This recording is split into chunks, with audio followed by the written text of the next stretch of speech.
Okay, this is my next video. I'm back to the bandsaw pattern book. I've got me some new blades in, just came in yesterday. I'm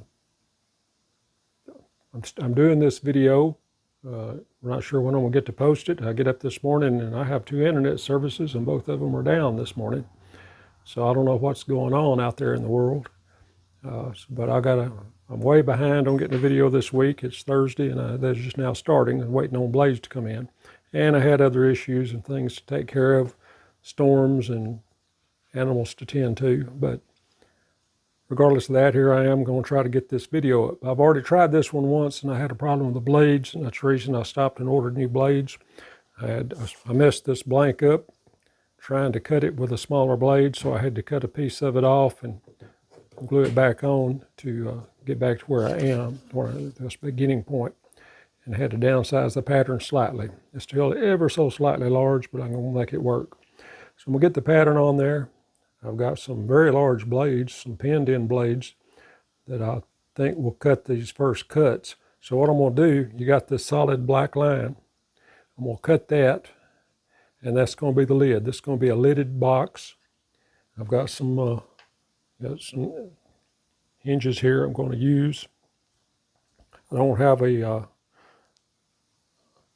hasp or anything that's appropriate for this. I may not have a latch of any kind. So then when I get that off, I've got it marked here. I'm going to cut the front and back off both the lid and the body of the box.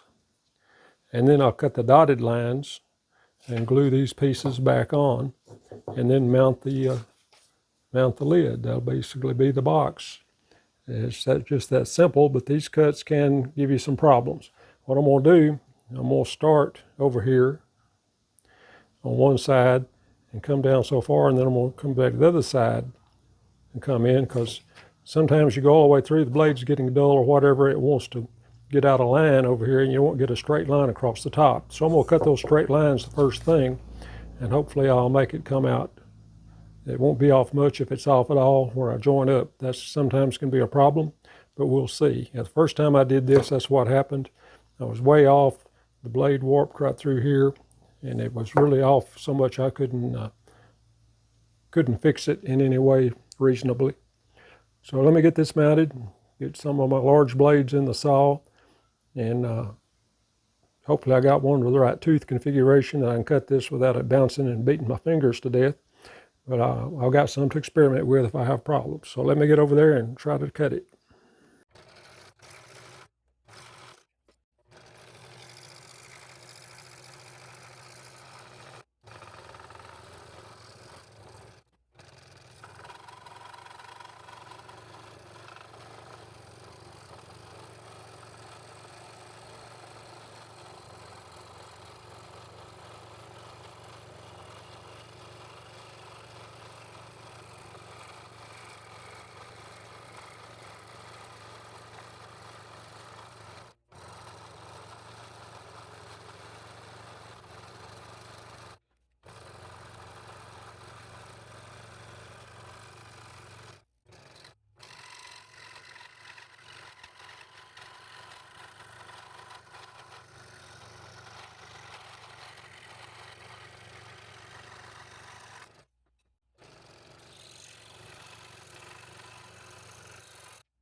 Okay, so I finished this little box. I'm not happy with it at all. So I made some mistakes in the process of making it. It works. It's kind of the way he had it designed. But what I did, when you cut these sides off, I flipped one of them. I didn't mark them correctly, or I didn't mark them at all. I believe this one went on correctly, but this one, I put the wrong side in or out, and what it does is then it doesn't line up.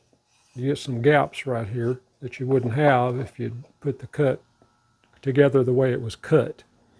Other than that, it's an all right little box. It's I'm not real big on hinges. I'm not real good with hinges. I don't have very many left. I'm about out. I need to get me a better supply of hinges. And the smaller ones, my fingers are like logs when I try to deal with stuff that small. But the one thing about making these is I'm getting a lot of experience and learning a lot about the blades you use for this. I got some new blades in for this one. I bought these blades through Walmart, actually, and I believe they shipped from China. They were pinned-in blades, and they were large enough and strong enough that you could cut without them getting out of line top to bottom. But that blade I used cut very well. I really like the way it cut, but I don't know if you can see that pattern right there. It leaves a pattern. It's not a smooth cutting blade. It did that all the way down. I've sanded it off. I'm kind of going to reuse that block for something else probably. But if you can see that pattern right there, and there's some right there that I didn't get sanded off with. That was in the bottom of the lid, and everywhere in there where I cut, it had those marks. I've got some other blades that I'm going to try with different tooth configurations. But the blades I had the best luck with was some old blades that came with my saw when I bought it. They were too big for me to use for most projects, so I kind of laid them aside. I have no idea what the TPI or the blade configuration. I don't think it was a skip tooth. They didn't have any documentation with them when they came in, but they discovered they worked really well until I wore them out. And in fact, I cut this whole project with one blade, and I took it one cut too far. I should have changed the blade. It got a little dull on the back side and wavered. The thickness of it right there is not uniform all the way down. If I'd have changed the blade halfway through, I would have got a better cut all the way. And then I glued this, like I say, this piece on incorrectly. Other than that, it's a pretty neat little box. I'm not even going to put a finish on it. It's not a very good little box. I'm not happy with it at all. But that's the next iteration of a box made from bandsaw pattern. Now, in some of these, you're kind of stretching the capability of a scroll saw to get it done. And you got to have the right blade, and you got to have a good plan when you go in. You got to make sure you keep everything lined up. You got to do that with any project. Make sure you know what part goes with what part, and I messed that up on this one. I still made a functional box, but I'm not happy with it at all. Anyway, I'm late in the week. I've had a lot of stuff happen this week. Hadn't been able to get any other video together, so I'm going to use this as this week's video, and as much to show you what not to do. But you can make a box this way, and I think I could do that again and come out with a much better box. But it is what it is for now, and I got me some new blades, so I'll be looking at some more projects in this book, and hopefully I'll get a better tooth configuration and cut smoother, and I'll keep up with my parts a little better on the next one, so I'll get a better project. Anyway, you may or may not like that. If you don't like that, that's fine. Say you don't like it. I don't have a problem with that. I can understand I don't like it, and I'm not going to go any further with finishing. I may just use it here in the shop to keep something in.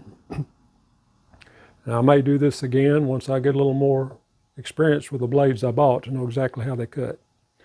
So anyway, if you want to hit the like button, that'd be great. If you don't like it, I can understand, because I don't like it. But it is what it is. And if you're not subscribed, well, stay tuned. I'll see what I can learn on the next box. Maybe you can learn something too. I'm going to continue in this book. I think I got some more boxes in there I'm going to try. But again, like I say, I'm pushing the limits of a scroll saw on some of this. But that's where you learn, as you put out there at the edge. So thanks for watching, and I hope to see you in the next video.